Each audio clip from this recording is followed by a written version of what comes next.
Bienvenue à notre chaîne, News pour tous. Voici la une d'aujourd'hui, RDC, le Conseil de sécurité autorise la MONUSCO à soutenir la mission de la Communauté de développement de l'Afrique australe en RDC.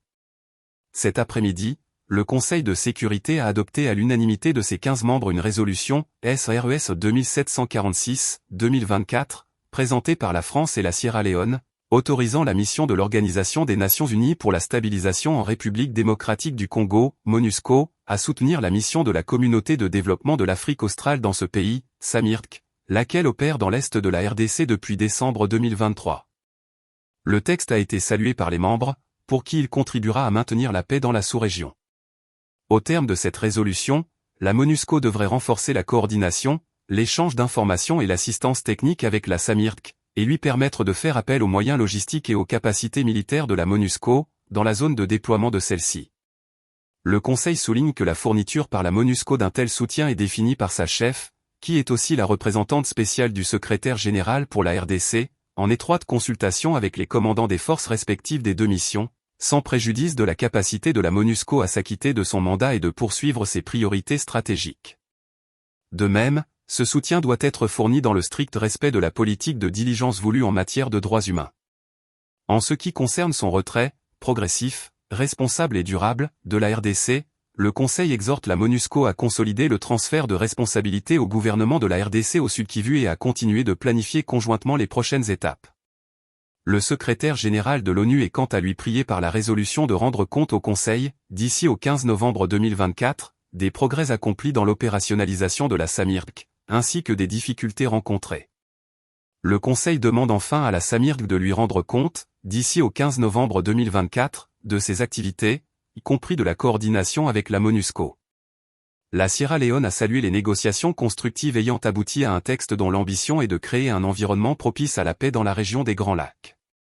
L'autre délégation porte-plume du texte, la France, a jugé qu'il constituera une étape significative dans la consolidation des efforts internationaux pour lutter contre les violences dans l'est de la RDC, se réjouissant aussi de l'accord de cessez-le-feu conclu entre ce pays et le Rwanda sous l'égide de l'Angola. Nous souhaitons que ce cessez-le-feu conduise à la fin durable des hostilités pour le bien des peuples congolais et rwandais, a réagi le Guyana au nom des A3+, Algérie, Guyana, Mozambique et Sierra Leone. Ce groupe de pays a en outre jugé impératif d'activer le processus de Nairobi pour régler la question des groupes armés, jugeant que, dans le même temps, la RDC doit renforcer sa présence sur le terrain. Sur le plan régional, les A3+, ont aussi insisté sur le rôle des organisations régionales, Communauté de développement de l'Afrique australe, SADC, Autorité intergouvernementale pour le développement, IGAD, et Union africaine pour résoudre cette crise. Si la Chine a appelé au soutien des capacités de l'Afrique en matière de maintien de la sécurité, elle a toutefois précisé que seule une solution politique permettrait de sortir de la crise. Le Royaume-Uni a également salué le récent cessez-le-feu entre le Rwanda et la RDC, tout en rappelant la nécessité d'un cadre pour l'appui apporté à la SAMIRC. Les États-Unis ont souligné la nécessité de prévenir un embrasement régional, saluant eux aussi les efforts du président de l'Angola. Mais ils ont critiqué les brouillages de signaux GPS qui mettent en danger les casques bleus. La Fédération de Russie a quant à elle argué que certains éléments de la résolution auraient pu être mieux développés, dénonçant les tentatives visant à saturer les documents du Conseil de sécurité d'un langage excessif et souvent intrusif sur les règles et normes auxquelles les organisations africaines devraient se conformer lorsqu'elles sont à la tête d'opérations de paix. La situation concernant la République démocratique du Congo. Texte du projet de résolution, S 2024-593. Le Conseil de sécurité. Rappelant ses précédentes résolutions et les déclarations de sa présidence concernant la République démocratique du Congo. Réaffirmant son ferme attachement à la souveraineté, à l'indépendance, à l'unité et à l'intégrité territoriale de la République démocratique du Congo et de tous les États de la région, soulignant qu'il faut de toute urgence que les principes de non-ingérence, de bon voisinage et de coopération régionale soient pleinement respectés, et réaffirmant la souveraineté de la République démocratique du Congo sur ses ressources naturelles. Se déclarant préoccupé par l'escalade de la violence dans l'est de la République démocratique du Congo, qui aggrave la situation humanitaire actuelle et les problèmes de protection, ainsi que par les tensions persistantes entre ce pays et le Rwanda, notant que la République démocratique du Congo reste en proie à des cycles récurrents et évolutifs de conflits et de violences permanentes causés par des groupes armés étrangers et nationaux, et condamnant tous les groupes armés opérant en République démocratique du Congo. Prenant note du rapport final de 2024 du groupe d'experts sur la République démocratique du Congo, S 2024/432, condamnant l'appui militaire extérieur fourni au M23 et à tout autre groupe armé opérant en République démocratique du Congo ainsi que toute intervention militaire étrangère non autorisée sur le territoire et exigeant de toute partie extérieure fournissant un tel soutien qu'elle y mette un terme et se retire immédiatement du pays.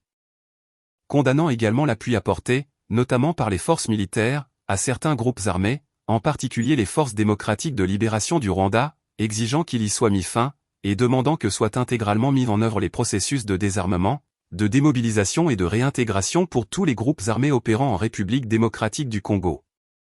Conscient du lien qui existe entre l'exploitation illégale des ressources naturelles, le commerce illicite de ces ressources et la prolifération et le trafic d'armes, qui est l'un des principaux facteurs alimentant et exacerbant le conflit dans l'est de la République démocratique du Congo. Se félicitant de l'accord de cessez-le-feu signé par la République démocratique du Congo et le Rwanda le 30 juillet avec la médiation de l'Angola, ainsi que de la décision de rendre opérationnel le plan de neutralisation des forces démocratiques de libération du Rwanda et d'élaborer un plan de désengagement des forces, appelant à une cessation durable des hostilités et soulignant qu'il importe de s'attaquer aux causes profondes du conflit et de régler pacifiquement les différends par le dialogue, qu'il convient de respecter la souveraineté, l'unité et l'intégrité territoriale de la République démocratique du Congo et qu'il importe d'avoir des initiatives politiques et des mesures coercitives coordonnées et complémentaires en République démocratique du Congo. Demandant à toutes les parties d'intensifier le dialogue diplomatique et de prendre des mesures concrètes en vue d'une désescalade et d'une solution pacifique et durable au conflit prolongé dans la région, appuyant tous les efforts visant à parvenir à une cessation des hostilités et à ouvrir la voie à un règlement diplomatique, y compris le rôle crucial joué par les processus de paix régionaux, en particulier les processus de Luanda et de Nairobi, la MONUSCO, le bureau de l'envoyé spécial du secrétaire général pour la région des Grands Lacs et les partenaires internationaux.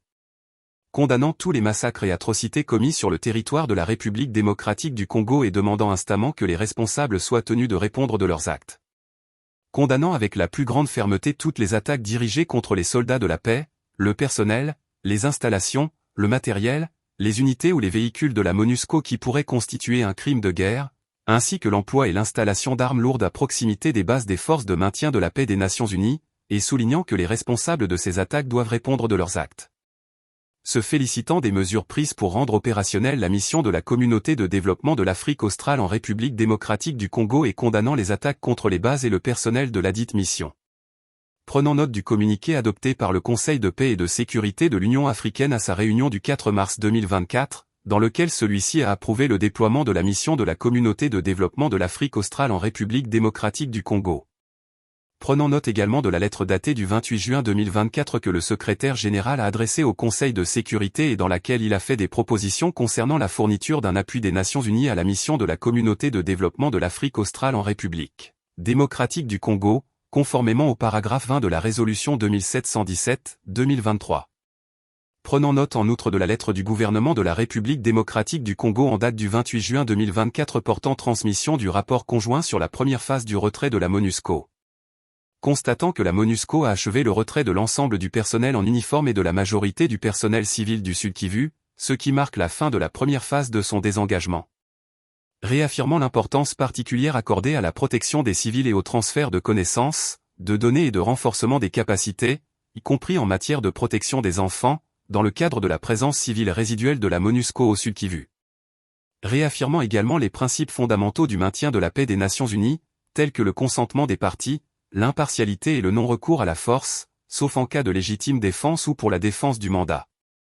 Rappelant qu'il est nécessaire que la MONUSCO puisse continuer de s'acquitter pleinement de son mandat conformément à ses résolutions applicables, en utilisant tous les moyens disponibles pour protéger les civils dans sa zone de déploiement et lutter efficacement contre la menace que représentent les groupes armés et contre d'autres menaces pour la sécurité, compte tenu de la multiplication des conflits dans le pays. Soulignant que les opérations de la mission de la Communauté de développement de l'Afrique australe en République démocratique du Congo doivent être menées dans le plein respect du droit international, notamment du droit international humanitaire et du droit international des droits humains, selon qu'il convient, et que ladite mission doit prendre des mesures actives pour réduire au minimum les risques pour les civils dans toutes les zones d'opération. Soulignant l'importance des activités de communication stratégique, notamment en ce qui concerne la lutte contre la mésinformation et la désinformation, pour l'exécution du mandat de la MONUSCO et la sûreté et la sécurité de ses casques bleus. Merci pour la visite à notre chaîne, News pour tous. Veuillez vous abonner pour ne pas rater vos news préférées, et n'oublie pas d'aimer et partager notre chaîne. Merci, on se revoit à bientôt.